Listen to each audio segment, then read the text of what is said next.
In a very concrete sense, Undertale is a meme, mimetic in both the colloquial definition as well as the scholarly definition. The game and its ideas have propagated like wildfire since its release nearly 10 years ago in 2015. Since it was created, there has been a grand deluge of fan art, fan theories, fan fiction, and other derivative media, the likes of which is difficult to truly comprehend. So many people have crafted high-effort iterations on the original game, Undertale, that Undertale fan games have fan communities of their own. Undertale has gone beyond its humble beginnings as a modest Kickstarter project made by the Homestuck collaborator Toby Fox. What lies at the heart of both Undertale's popularity and success as a mimetic text? The answer is clear to anyone who has recently experienced or re-experienced the game. The vivid, intensely real characters and their evocative dialogue, interactions, and stories. Most analysis in Undertale revolves around some form of latent mystery, something unexplained fit for exploration and interpretation, such as the infamous W.D. Gaster mystery or Undertale's heretofore shrouded connection to Deltarune. Ironically, these mysteries are now overexplored, the ground tread by so many feet that there isn't a player who doesn't know one of the most esoteric characters in the game. There is not enough analysis examining the more obvious, the characters themselves, what makes them work, who they are, and what we can learn from them.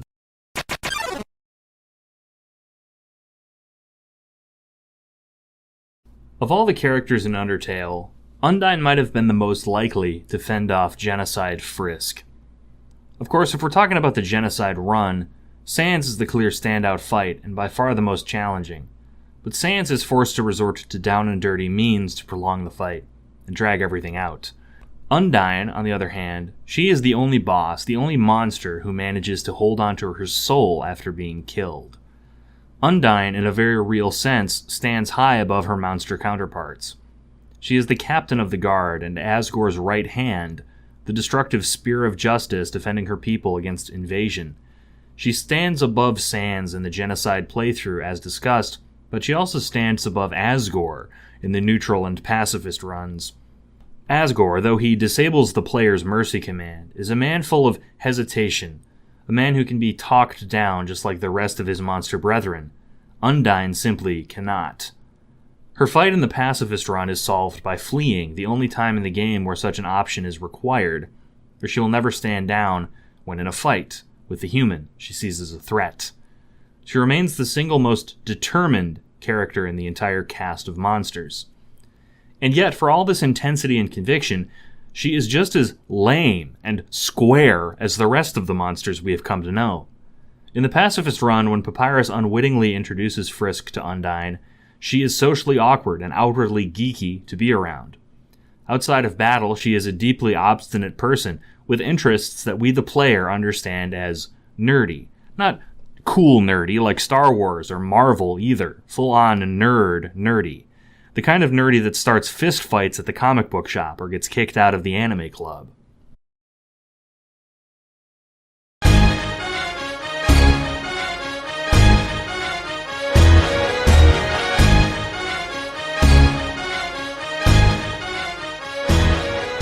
Undyne represents a person who has been malformed in some way. In a world of square and circle holes, she is not a square nor circle.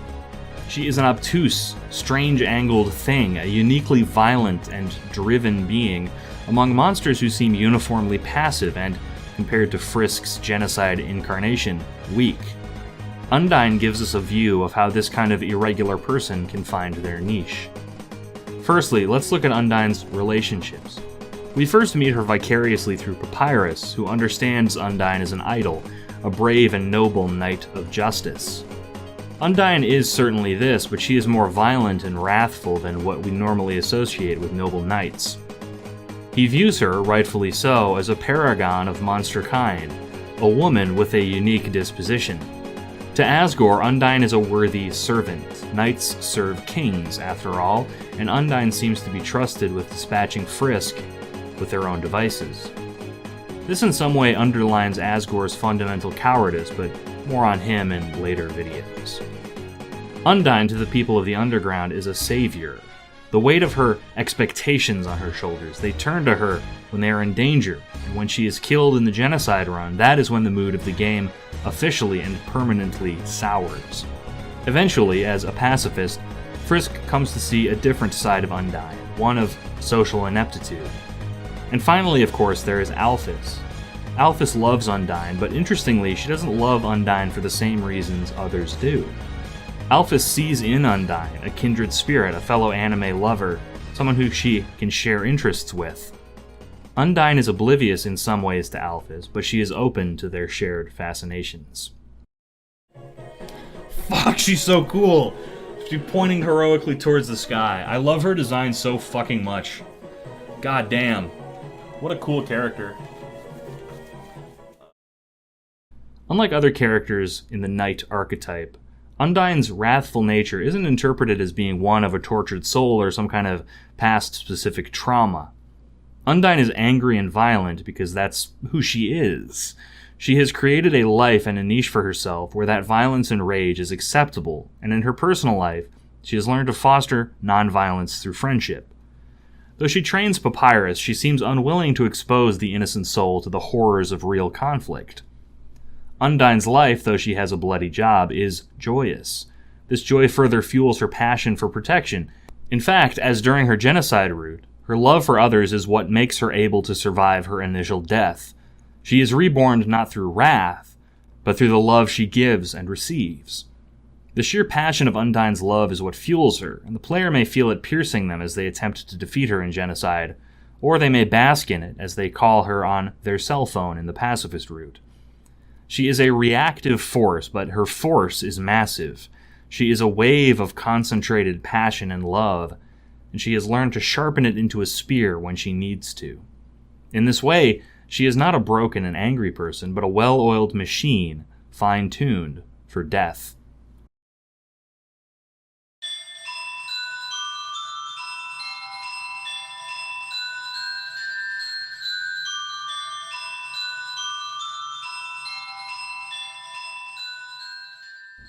Why the name Undyne?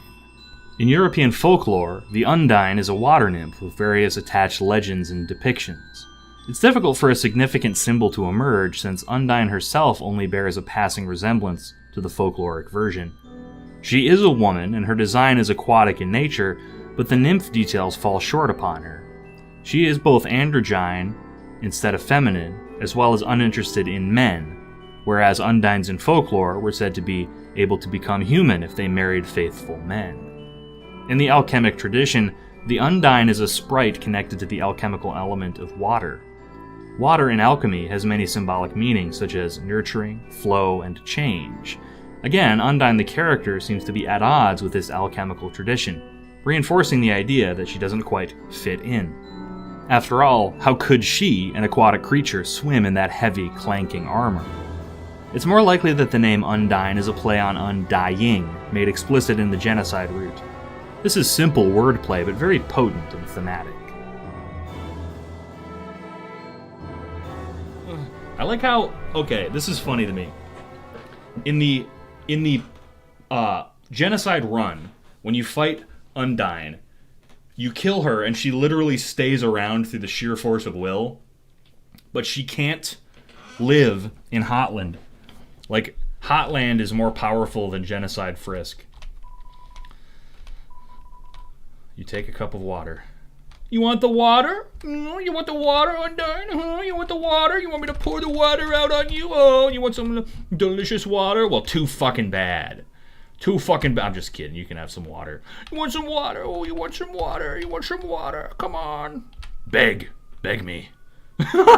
Beg. Give Undyne the water? Chat, what do you think? Should I give Undyne the water? Let's see here. Should I give him the water? Let's see. I'll give him the water.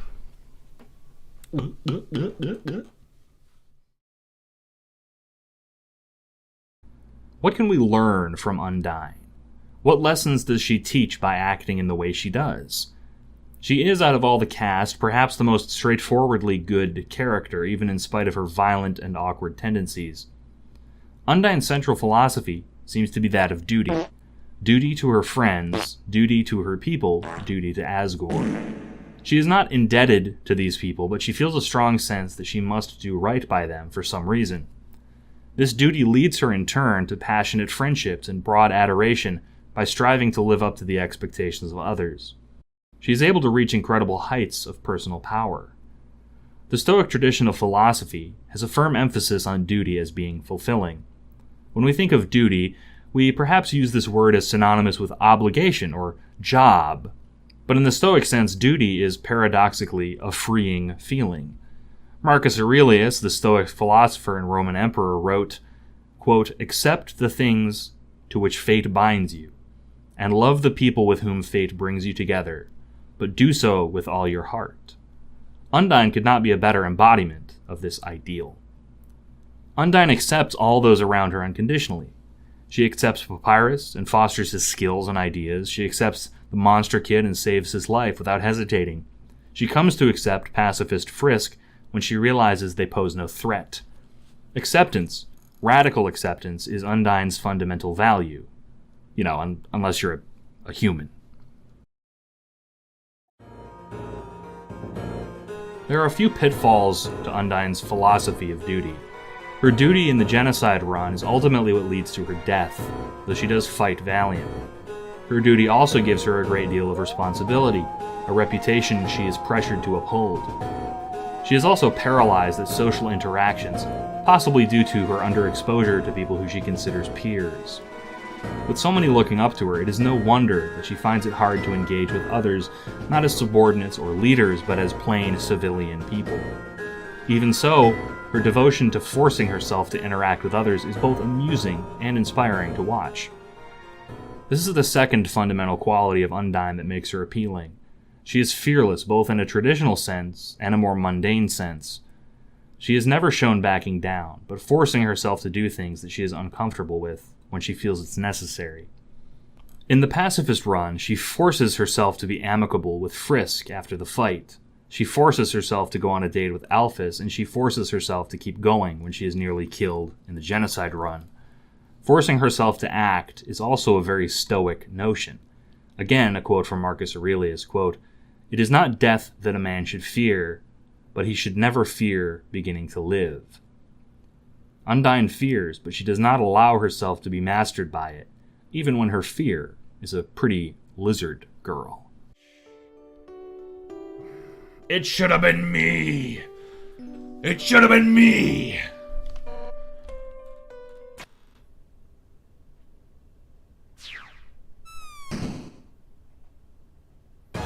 Alphys, I think you're neat too, I guess.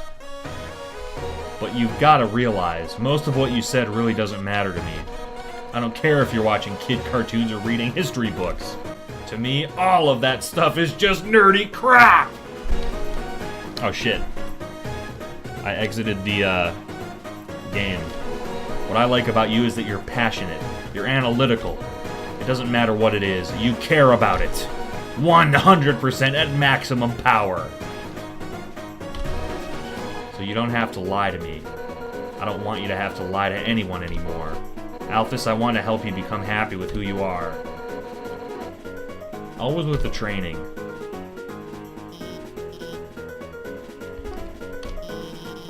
You're gonna train me? Okay. You're going in my cringe compilation. In life, despair is very easy. Despair is endemic to the human animal. But through characters like Undyne, we are able to see our way free of it. We are so often paralyzed by despair, by limitations we allow ourselves to impose. Undyne is the antithesis to these limitations. Undyne, in spite of being a social inept, does not shy away from social situations, throwing herself into them with Frisk and later Alphys. She is an emotional daredevil, gritting her teeth and smiling at the challenge of new things. Too often we use excuses in our own lives to cope with our own fears. We can't make friends because we're socially awkward. We are annoying because we have autism. We can't pay attention because we have ADHD.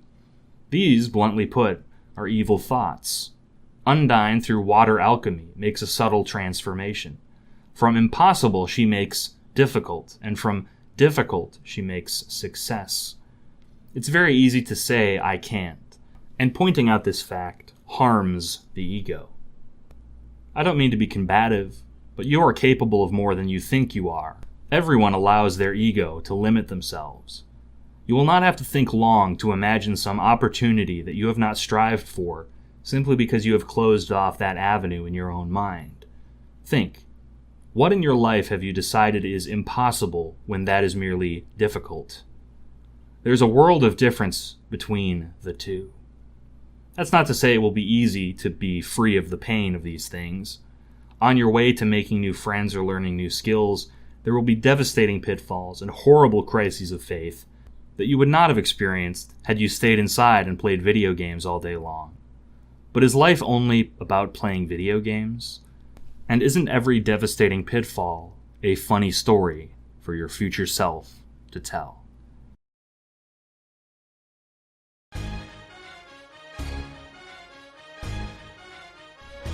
Undyne, unlike us, is immune to fear. She is an exemplar.